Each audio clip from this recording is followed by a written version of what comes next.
saya Dewi Susilawati akan memperkenalkan satu buah aplikasi yang dapat digunakan untuk pembelajaran. Pembelajarannya tidak harus dalam pembelajaran bahasa Inggris, tapi banyak pelajaran-pelajaran yang lain juga yang bisa digunakan. Jadi saya ingin sekali berbagi tentang ilmu penggunaan dari Mentimeter.com. Nah, mungkin untuk teman-teman yang ingin tahu apa sih sebenarnya Mentimeter.com, nah saya akan sedikit berbicara tentang aplikasi ini. Mentimeter.com sebelumnya silakan teman-teman buka di browser masing-masing melalui Google saja kalau misalnya kalau belum tahu namanya. Nah, ini karena saya sudah pernah membuka Mentimeter maka akan muncul secara otomatis. Tapi kalau teman-teman di laptopnya belum ada atau di komputernya belum pernah menggunakan, pasti akan kosong. Nah, silakan ketik Mentimeter. Maka saya akan klik dulu Mentimeter ini. Nah, Interactive Presentation Software ini bukan presentasi seperti penggunaan kayak PowerPoint, bukan.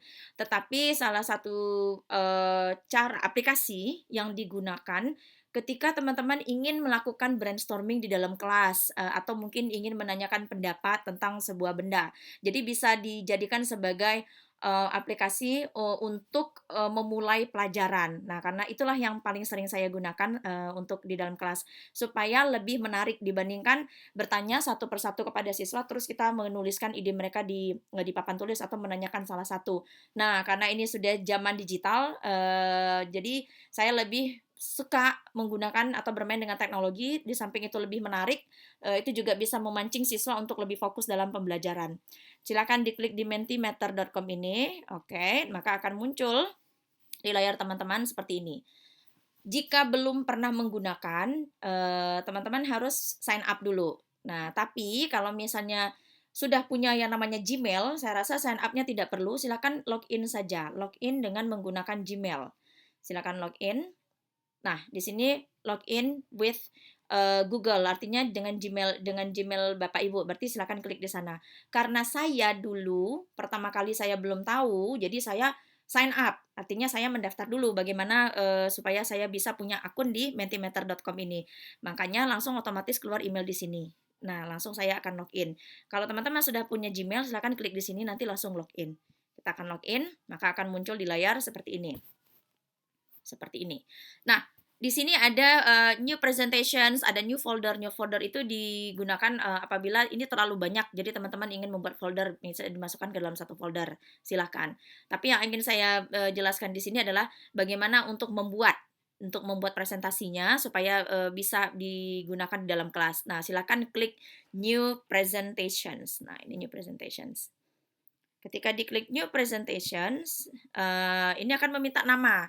Kayak seperti yang terlihat di sini ada what's your favorite snacks, what is your favorite snacks or meals for your iftar. Nah, ini adalah beberapa contoh yang pernah saya lakukan di dalam kelas. Nah, ini misalnya kita ambil kembali yang namanya explanation text atau mungkin describing people boleh atau misalnya kita ambil saja historical building karena kita berbicara tentang bangunan bersejarah terkenal. Nah, kita create presentations-nya. Ketika create presentations, maka akan muncul di layar teman-teman seperti ini. Seperti ini. Nah, karena masih kosong, belum tahu nih apa yang mau ditanyakan dengan siswa dan juga kodenya juga belum muncul. Kenapa? Karena kita belum memilih tipenya seperti apa. Nah, saya lebih suka menggunakan word cloud. Kenapa word cloud? Karena itu munculnya nanti di layar di screen, di layar yang di dalam kelas. Jika teman-teman menggunakan InFocus, itu akan lebih menarik karena dia warna-warni, kemudian ada yang vertikal, ada yang horizontal, dan itu sangat eye-catching sekali untuk siswa. Oke. Ada kode yang keluar di sini teman-teman. Kode inilah yang akan diberikan nanti kepada siswa. Tapi sebelum itu, kita selesaikan dulu presentasi kita. Ini yang muncul pertanyaannya masih word cloud. Artinya belum ada pertanyaan. Nah, topiknya tadi adalah historical building. Berarti teman-teman harus klik di sini, pertanyaannya apa?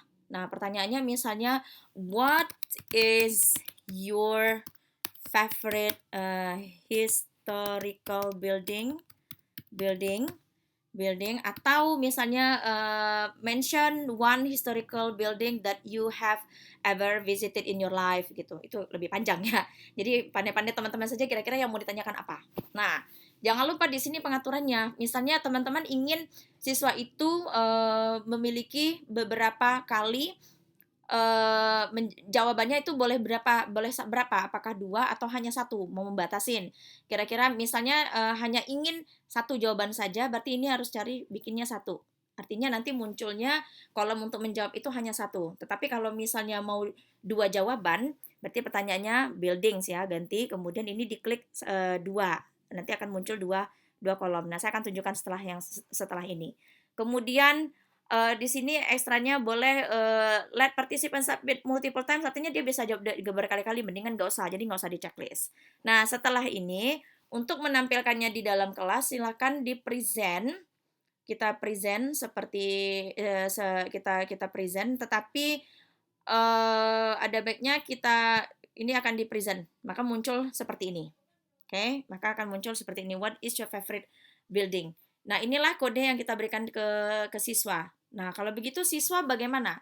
Siswa, cara menjawabnya adalah dia tidak membuka mentimeter.com, tetapi mereka membuka www.menti.com. Dan mereka tidak perlu memiliki akun di Mentimeter.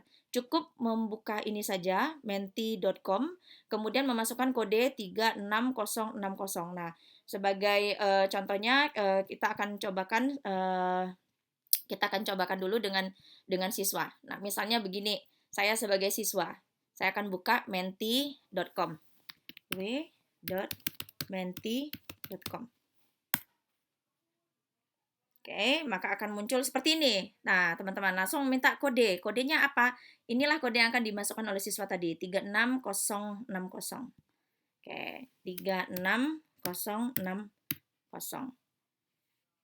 Benar nggak sih? 36060. Oke, saya akan submit. Ini yang saya bilang tadi, kalau hanya ingin satu jawaban, maka yang muncul hanya satu jawaban seperti ini, hanya satu kolom. Nah, sekarang, what is your favorite historical building? Kita diminta menjawab. Saya sebagai siswa diminta untuk menjawab. Saya akan ketik jawabannya di sini, misalnya jam gadang. Jam gadang. Oke. Kemudian saya akan kirim submit. Oke. Nah, silakan lihat di layar di guru yang ada di depan kelas akan muncul seperti ini. Nah, masuklah jawaban saya tadi, jam gadang. Nah, kebayang kalau misalnya ada 36 siswa, maka akan banyak jawaban di sini. Ini akan sedikit sibuk tampilan layar kita karena akan banyak sekali jawaban-jawaban yang muncul.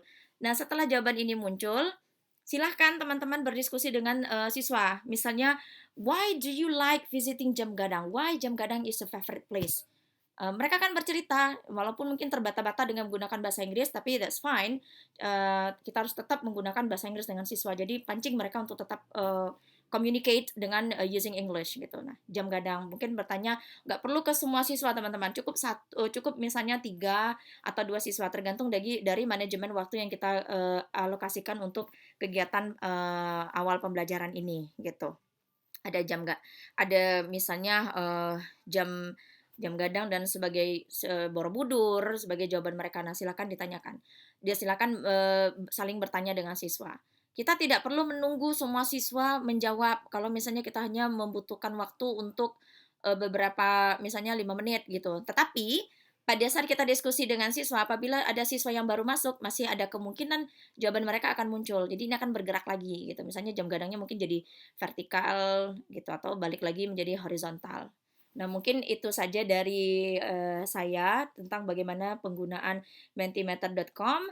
Semoga ini bisa membantu teman-teman untuk lebih menciptakan suasana pembelajaran yang lebih interaktif dan juga lebih modern. Kita sesuaikan dengan perkembangan zaman. Terima kasih. Wassalamualaikum warahmatullahi wabarakatuh.